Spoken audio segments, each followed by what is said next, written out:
Alisa. Okay, फिर आखिरी बार सच बताइए, ब्रायन ने आपका रेप नहीं किया? नहीं, इसने मेरा रेप नहीं किया। क्या उसने आपको किडनैप किया? कभी नहीं।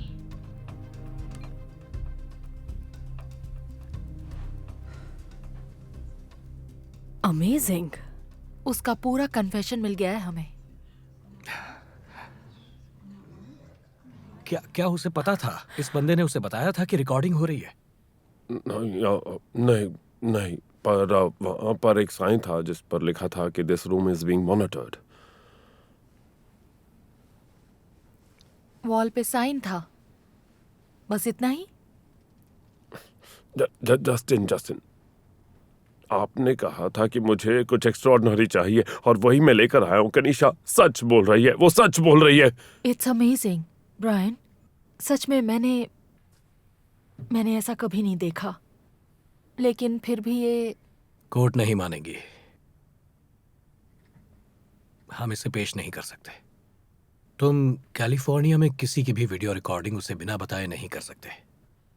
क्या बात कर रहे हैं आप? वो वहां पर बैठकर खुद सब सच बता रही है और आप कह रहे हैं कि मैं किसी को ये दिखा नहीं सकता? क्या तुम यही बात उससे फिर से बुलवा सकते हो on record? No chance. End में जब आर्थर ने उसको साइन करने को कहा तो वो डर के भाग गई। उसने झूठ बोल के जो पैसे कमाए वो उसे खोना नहीं चाहती। हमने कुछ किया तो वो बयान बदल देगी। हाँ। Brian, I am sorry. हम कुछ कर सकते थे अगर तुम हमें पहले कॉल करते। क्या आपको कॉल करता? पता है मैंने कॉल क्यों नहीं किया?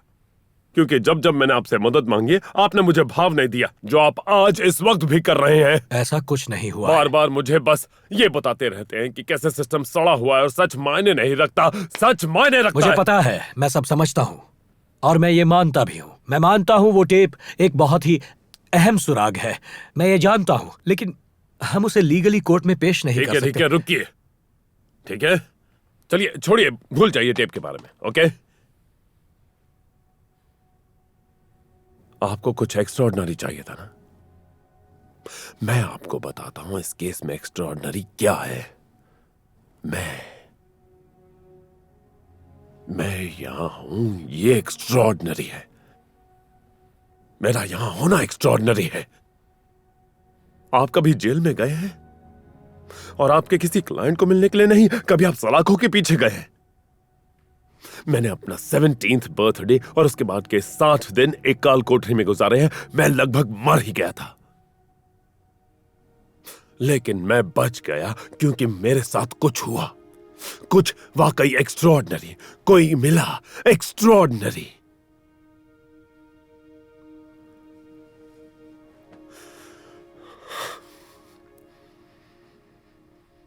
अपने आप को आजाद करने के लिए मुझसे जो हो सकता था मैंने वो सब कुछ किया। और मैं ये भी जानता हूं कि अगर कोई मुझे बचा सकता है तो वो सिर्फ तुम हो। तो मैं भीख मांगता हूं, सारे नियम भूल जाइए, सारे कारण भूल जाइए, रास्ते में जो भी रुकावटें आई उन्हें भूल जाइए। मैं जानता हूं कि सिस्टम को मुझसे कोई मतलब नहीं है, लेकिन आपको है। मुझे आजाद कर दो।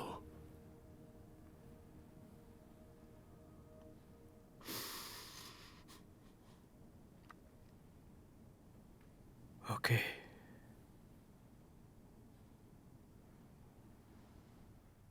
ओके।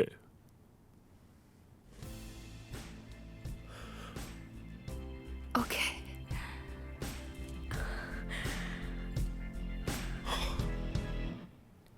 ओके।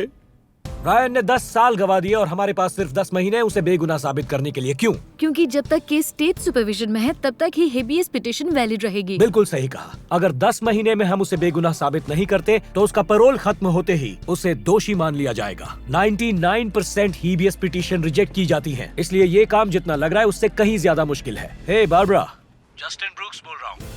रफाएल से मेरी बात हो सकती है? वो बिजी है, मैं आपका मैसेज दे दूंगी। ठीक है, उसके आते ही मुझसे बात करवाओ। Thank you. तो मैं उनका ध्यान बटाने की कोशिश करता हूँ, तब तक एलिसा तुम नई पिटीशन तैयार करोगी और मैरलिन तुम केनिशा राइस को ट्रैक करोगी। इस बार मुझे उसका बयान ऑन रिकॉर्ड चाहिए। याद रहे ये सब कुछ जल्दी होना चाहिए। ब्रायन के पास ज्यादा वक्त नहीं है। तुम में से कई लोगों की उम्र ब्रायन जितनी ही है। उसे भी कॉलेज जाने का मौका मिलना चाहिए था और एनएफएल खेलने का मौका भी। हे, हमें मचायो मिल गया। वो लॉलर केस में है, एलए सुपीरियर। और इसकी वजह सिर्फ इतनी नहीं कि उस लड़की ने झूठ बोला। इसकी अहम वजह यह है कि सिस्टम सच की परवाह नहीं करता। और मुझे याद है किसी महान आदमी ने कहा था, सिस्टम की मां की आग। काफी एक्सरसाइज कर ली। ओहो, ये तो हमारे प्यारे डिस्ट्रिक्ट अटॉर्नी हैं। मिस्टर ब्रूक्स, आजकल कहाँ गायब रहते हो राफेल? 3 हफ्ते बाद तो हम मिलने वाले थे ना। हम 3 हफ्ते नहीं रुक सकते। मैं ब्रायन बैंक्स का केस लड़ रहा हूँ। रेप केस में सजा मिली है उसे, पर अब लड़की ने वीडियो रिकॉर्डिंग में सच उगल दिया है। और तुम चाहते हो कि मैं इस केस पे नजर डालूं? मैं चाहता हूँ तुम ब्रायन बैंक्स से मिलो। बहुत होनहार लड़का है, फुटबॉल प्लेयर बन सकता था। देखो मैं बता रहा हूँ, मीडिया इसे सनसनी बनाएगी। तुम्हारे लिए बहुत अच्छा मौका है, चाहो तो आगे बढ़कर इसका फायदा उठा सकते हो। और तुम केस घुमाने में माहिर हो, है ना मिस्टर ब्रूक्स? मैं एक लॉयर हूँ और इसका कोई फायदा नहीं। मेरी बात मानो राफेल, एक बार उससे मिल लो। ठीक है, अपने क्लाइंट को 90 मिनट में यहाँ बुलाओ, नहीं तो उसे दूसरों की तरह इंतजार ही करना पड़ेगा।